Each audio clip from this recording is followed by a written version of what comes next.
Hi guys, and welcome back to another review. Today we're going to be looking at Threezeero's fig0 Ultraman, Shin Ultraman for correction. Here's a little look at the box. In the front of it, pretty simple stuff. It's very cool that it kind of has the same look as the actual Shin Ultraman design. Here we see the hands. This is everything that comes with is the figure and the hands. So you have 4 sets of hands. We're going to take a little bit of a closer look to it. Now, the box, too, is kind of neat. It does definitely have a feel of the Science Brigade. That's very part of the Ultraman storyline. So, mobility, we have double barbells in the neck. So those are the 2 balls and the pipe in the center, which gives you a lot of motion. So especially if you want to do actually looking up for the flying, it doesn't look like it's a lot of motion, but it does move. The shoulder has a ball that has a pipe that goes into the bicep, so you allow swivel, but it also goes up and down. There's also a little hinge that's a butterfly so the arm can go forward. You also now can see right there how that swivel works. It's really smooth. So when this figure originally came out, it fell apart a lot.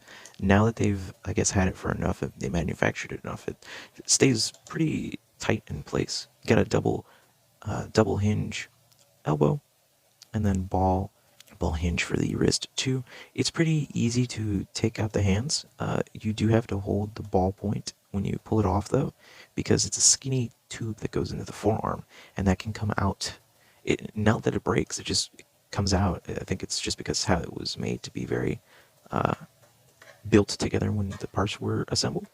You have 2 joints, one that goes into the hip, kind of like a Figma, that you have the T little shape in the crotch. Then you have a bend that goes into the upper body, into the diaphragm. So here's a better look at the butterfly, how it works too. It actually works a lot like old school Toy Biz butterfly hinges, that the whole piece kind of pulls out. So now going down to the legs, you have a double hinge in the knee. Both these are really nice because you do get the full fold to fold, that it's a super nice tight bend that you can almost pretty much do like a butt kick with these feet. You also have a ball hinge at the ankle, so you have bend up and down and a swivel. And you have a toe hinge. Toe hinge is interesting because since it is a very curved toe, you don't really see yourself using it unless you need to really get a tight bend in there.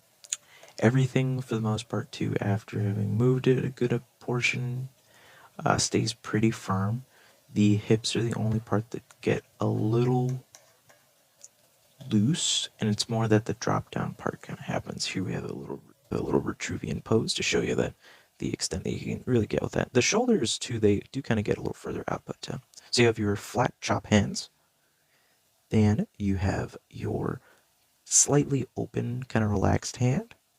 Now time for the height comparison with Suguru and Kuga to left and right. You can see that his height is pretty good.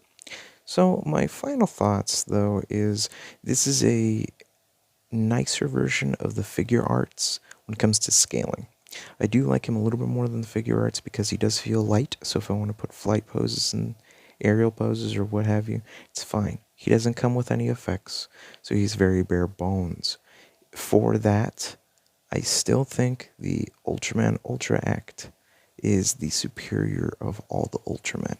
But I hope this helped you figure out which Ultraman suits your collection, and I will see ya!